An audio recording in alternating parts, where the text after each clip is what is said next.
আসসালামু আলাইকুম। দেশ আমার টিভির সংবাদে সবাইকে স্বাগত জানাচ্ছি। আমি জিহাদ হাসান। চাঁপাইনবাবগঞ্জে গাজীপুরের সাংবাদিক আসাদুজ্জামান তুহিন হত্যার প্রতিবাদে মানববন্ধন অনুষ্ঠিত হয়েছে। চাঁপাইনবাবগঞ্জ থেকে মাহিদুল ইসলাম ফরহাদের প্রতিবেদন।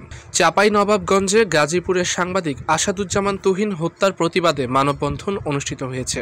10ই আগস্ট রবিবার চাঁপাইনবাবগঞ্জ কোর্ট চত্বরে সাংবাদিক জহুরুল ইসলাম এর সঞ্চালনায় জেলা সাংবাদিকগণ মানববন্ধনে উপস্থিত থেকে বক্তব্য দেন এশিয়ান টেলিভিশনের স্টাফ রিপোর্টার ফয়সাল আজম অপু, ৭১ টেলিভিশনের জেলা প্রতিনিধি রুকনুজ্জামান, জায়জায়দিন পত্রিকার জেলা প্রতিনিধি সেলিম রেজা, চাঁপাইনবাবগঞ্জ যমুনা টেলিভিশনের জেলা প্রতিনিধি মনোয়ার হোসেন জুয়েল, চাঁপাইনবাবগঞ্জ জেলা প্রেস ক্লাবের সভাপতি মোস্তফা মন্টু সহ উপস্থিত ছিলেন চাঁপাই প্রেস ক্লাবের সভাপতি আক্তারুজ্জামান, চাঁপাইনবাবগঞ্জের সাংবাদিক অ্যাসোসিয়েশন মহাসচিব শাহিন আক্তার, মুনির হোসেন, মাহিদুল ইসলাম ফরহাদ, বদিউজ্জামাল রাজাবাবু, জাহাঙ্গীর আলম মুসা মিয়া, মেহেদী হাসান প্রমুখ।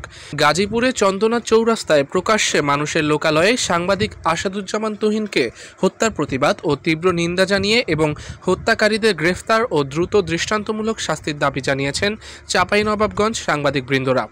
দেশীয় অস্ত্র নিয়ে এক যুবককে মারধর ও ধাওয়া দেওয়ার ঘটনা ভিডিও করায় গাজীপুরের সাংবাদিক মোহাম্মদ আসাদুজ্জামান তুহিনকে গত বৃহস্পতিবার ৭ই আগস্ট রাত ৮টার দিকে গাজীপুর মহানগরের চান্দনা চৌরাস্তা এলাকায় প্রকাশ্যে সাংবাদিক তুহিনকে কুপিয়ে হত্যা করা হয়। তিনি দৈনিক প্রতিদিনের কাগজ পত্রিকার সাংবাদিক। তুহিন ময়মনসিংহের ফুলবাড়িয়ায় ভাটিপাড়া এলাকার হাসান জামালের ছেলে।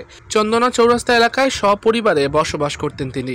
চাঁপাইনবাবগঞ্জে মানববন্ধনে উপস্থিত সাংবাদিকগণ বক্তব্যে অন্তর্বর্তীকালীন সরকারের কাছে জোর দাবি জানান সাংবাদিক আসাদুজ্জামান তুহিন হত্যাকারীদের দ্রুত বিচার ট্রাইব্যুনালের মাধ্যমে রায় সর্বোচ্চ শাস্তির মৃত্যুদণ্ড দিতে হবে।